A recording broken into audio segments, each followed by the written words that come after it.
Bienvenue dans Les Résilients, le podcast des super-héros du numérique. Un podcast produit par NetMedia en partenariat avec Splunk. Splunk aide les organisations à être plus résilientes grâce à sa plateforme unifiée de sécurité et d'observabilité. Dans cet épisode, nous vous proposerons un tour des typologies de cyberattaques. Nous parlerons de la position de la France et de l'Europe sur la résilience, des nouvelles régulations de l'UE, et nous le ferons avec une femme qui a connu d'autres vies avant de devenir une figure reconnue de la cybersécurité. Mais pour commencer, petit tour d'Europe. Allemagne, septembre 2018. Forêt de Hambach. La police évacue les manifestants massés contre la société d'énergie RWE, qui prévoit d'y extraire du charbon. Peu après, des pirates informatiques lancent des attaques par déni de services distribués, aussi appelés DDoS, contre RWE. Un clip aurait été posté par Anonymous Dutch. Il met en garde. Si vous n'arrêtez pas immédiatement le déboisement, nous attaquerons vos serveurs et mettrons hors service vos pages web, vous causant un préjudice économique dont vous ne vous remettrez jamais. Dans les faits, les lumières ne se sont pas éteintes, mais leur site web public est mis hors ligne. Toujours en Allemagne, mars 2022. Suite à une attaque, le groupe Nordex, un fabricant d'éoliennes, déclare désactiver l'accès à distance de certaines turbines pour protéger ses clients. Cet incident intervient un mois seulement après l'attaque DDoS d'un satellite, causant la perturbation du contrôle de 5800 turbines d'un autre fabricant allemand. Il semblerait que l'utilisation croissante des énergies vertes soit une cible de plus en plus tentante pour les cybercriminels. Danemark, janvier 2023. La banque centrale et 7 banques privées danoises se retrouvent complètement paralysées par des attaques, toujours par DDoS. Objectif, la perturbation des opérations quotidiennes de grandes entreprises, donc des clients, et donc de la société danoise tout entière. Le même mois, chez les voisins norvégiens, DNV, un fournisseur de logiciels pour 12 000 navires et unités mobiles offshore dans le monde, déclare que son logiciel est touché par une attaque. DNV, ou tout fournisseur de cette envergure, deviennent de fait des victimes idéales pour les attaquants parce qu'ils provoquent des perturbations à grande échelle. Ici, pas loin de 1000 navires sont concernés. Un mois plus tard, à Versailles, un complexe hospitalier doit annuler des opérations et transférer certains patients après avoir été victimes d'une cyberattaque.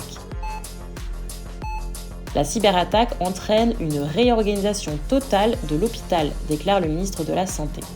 Mars 2024, toujours en France, des pirates informatiques russes publient une vidéo qui revendique l'attaque d'une centrale hydroélectrique en ouvrant des vannes à distance. En fait, faute d'une centrale, c'est un petit moulin qui est attaqué.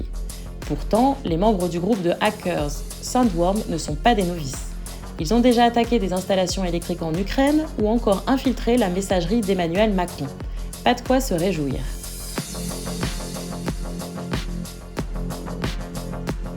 Morale de ces histoires, en Europe, mais plus généralement dans le monde actuel, les gouvernements, les infrastructures critiques, les soins de santé, l'approvisionnement en nourriture dépendent tous des systèmes numériques. Ils sont à la base de notre société. Et les cyberattaques ne feront que s'intensifier. Alors, comment fait-on pour être résilient ?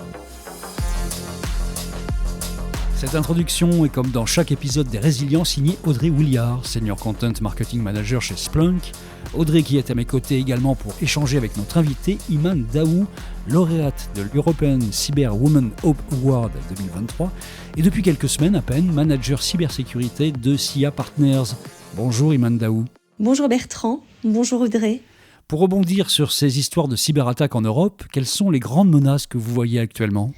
Alors Bertrand, je pourrais vous faire d'emblée une liste à la Prévert et vous dire des attaques DDoS, de rançongiciels, de malware, des attaques de la supply chain, ingénierie sociale, fake news, deepfake, etc.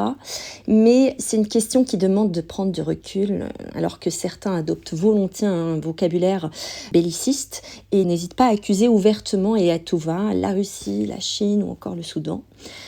Alors toutefois, il est vrai que plusieurs études, publiques, privées, des études indépendantes, montrent que l'Europe est devenue la cible principale des cybercriminels, spécialisés notamment dans l'extorsion. Et la France serait le deuxième pays européen le plus touché par les ransomware. La question, je pense, c'est pourquoi ? Est-ce que c'est lié à l'actualité internationale, aux élections européennes qui s'approchent, à la BITD européenne, aux capacités défensives de l'Union européenne, ou peut-être un mélange de tout ça ?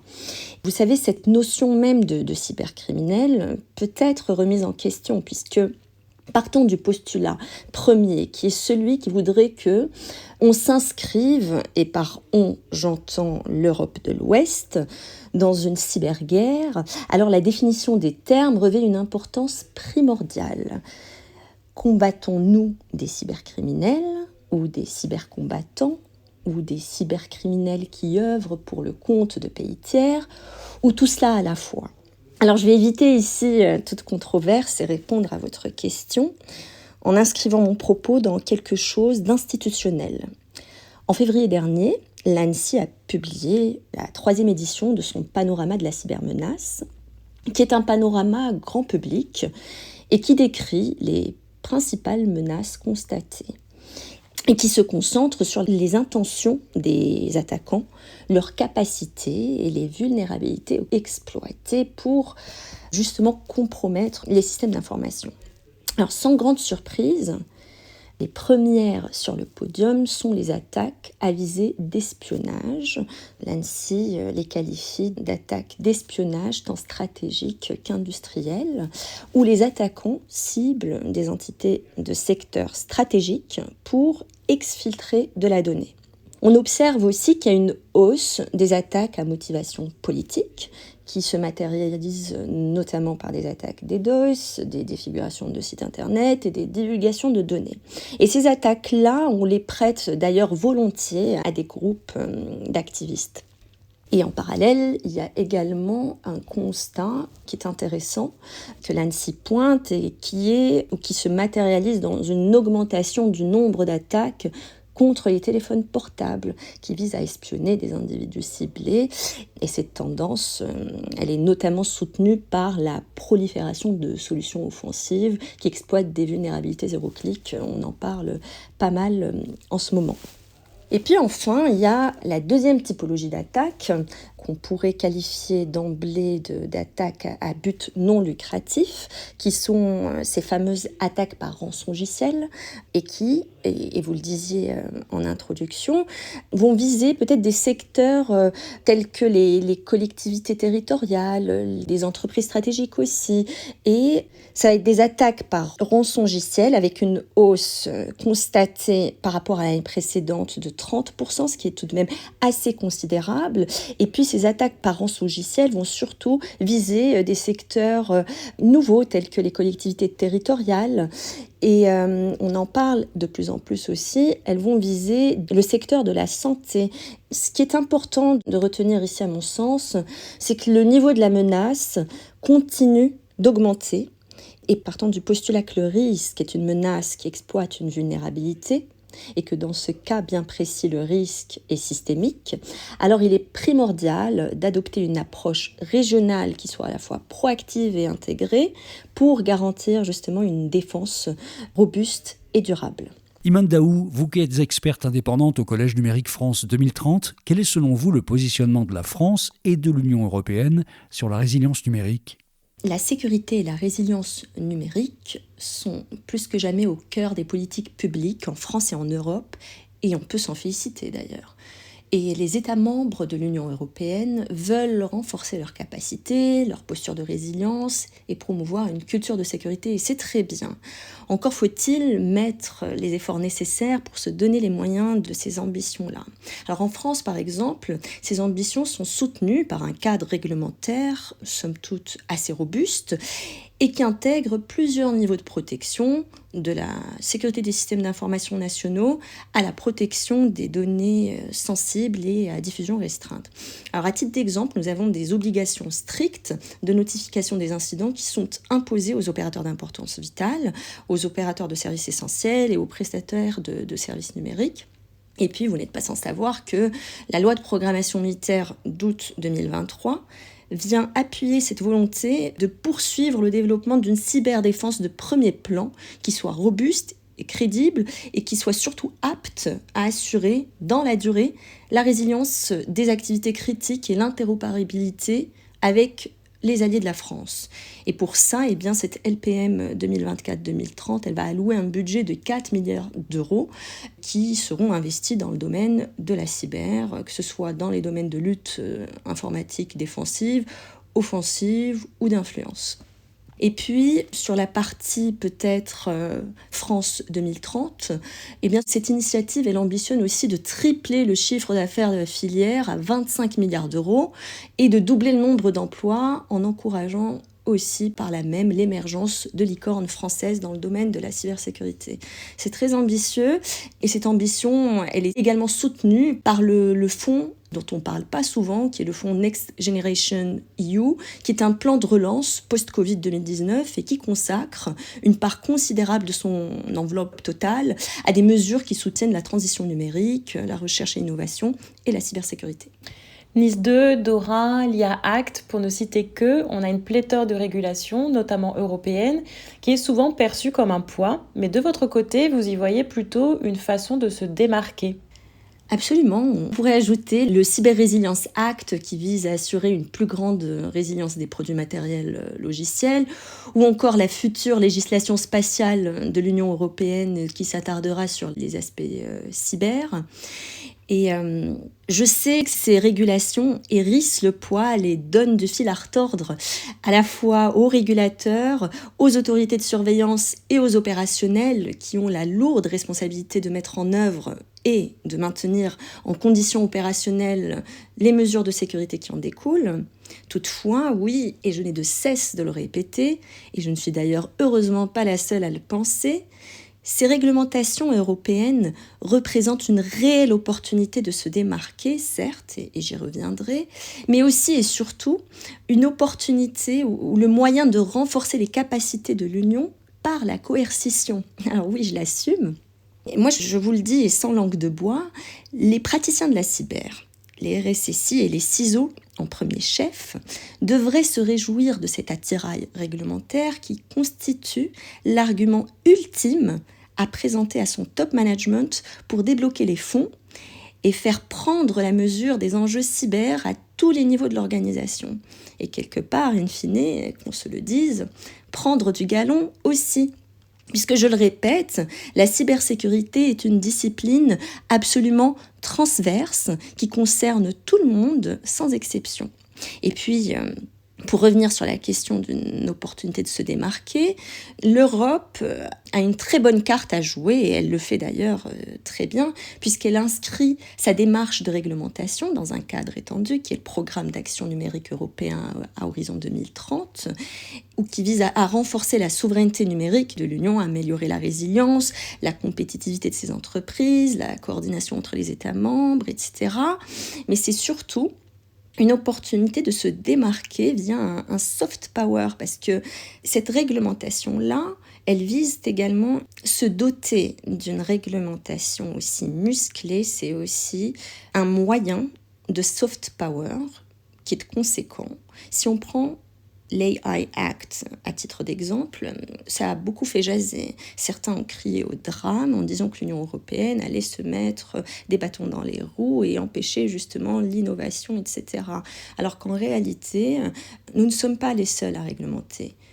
Les États-Unis le font, la Chine le fait, le Moyen-Orient le fait, et justement, en se positionnant quelque part en précurseur, on souhaite, nous, l'Union européenne, donner le là et avoir un rôle stratégique à jouer sur ces sujets-là via la réglementation. Votre vision de la cybersécurité, elle est holistique, et votre façon de voir la cybersécurité, parce qu'il y a plusieurs éléments qui rentrent dans votre champ de réflexion. Il y a plusieurs choses, comme par exemple la vision géopolitique ou des choses comme ça. Alors, est-ce que vous pouvez nous en parler un petit peu plus de qu'est-ce qui rentre en compte pour vous dans la cybersécurité ? Pour moi, la cybersécurité, c'est un grand ensemble d'imbrications technologiques et techniques, certes, mais pas que. C'est un domaine à part entière qu'il est nécessaire d'appréhender justement dans son entièreté. Et pour ça, s'intéresser aux enjeux géostratégiques, aux enjeux de pouvoir, permet aussi d'avoir une clé de lecture supplémentaire et de pouvoir derrière, lorsque on accompagne un client dans l'élaboration, par exemple, d'une stratégie de cybersécurité, d'arriver avec des éléments différenciants et de lui permettre quelque part d'inscrire son action dans quelque chose de plus global et donc aussi de plus adapté à ses enjeux stratégiques et business. Pour vous, Iman, est-ce que la résilience en matière de cybersécurité, c'est moins une déclaration d'intention qu'un entraînement finalement, un travail ? La résilience en matière de cybersécurité est bien plus qu'une simple déclaration d'intention, je vous le concède. C'est un engagement continu qui nécessite une préparation rigoureuse et un travail constant. Pourquoi ? D'abord parce que la nature dynamique des menaces numériques ou des cybermenaces exige que les organisations ne se contentent pas de planifier, mais qu'elles s'entraînent régulièrement à répondre efficacement aux incidents. Et cela implique notamment la mise en place d'une stratégie de réponse aux incidents qui est régulièrement mise à jour et testée à travers que ce soit des simulations réalistes et des exercices de red teaming. Mais toutefois, les entraînements permettent, peu importe le domaine, d'identifier les failles dans les procédures existantes et d'améliorer la coordination des équipes. On voit dans votre domaine une montée en puissance de l'IA. Est-ce que vous la craignez ou est-ce que vous en réjouissez ? Je me réjouis de la montée en puissance de l'intelligence artificielle dans le domaine de la cybersécurité, bien évidemment, comme la plupart des praticiens. Pourquoi ? Parce que l'IA offre des capacités extraordinaires pour améliorer nos systèmes de défense, pour automatiser la détection des menaces et accélérer la réponse aux incidents. Elle va également permettre d'analyser de grandes quantités de données rapidement et avec une précision accrue, ce qui est évidemment essentiel pour rester en avance sur les cybermenaces qui sont toujours plus sophistiquées.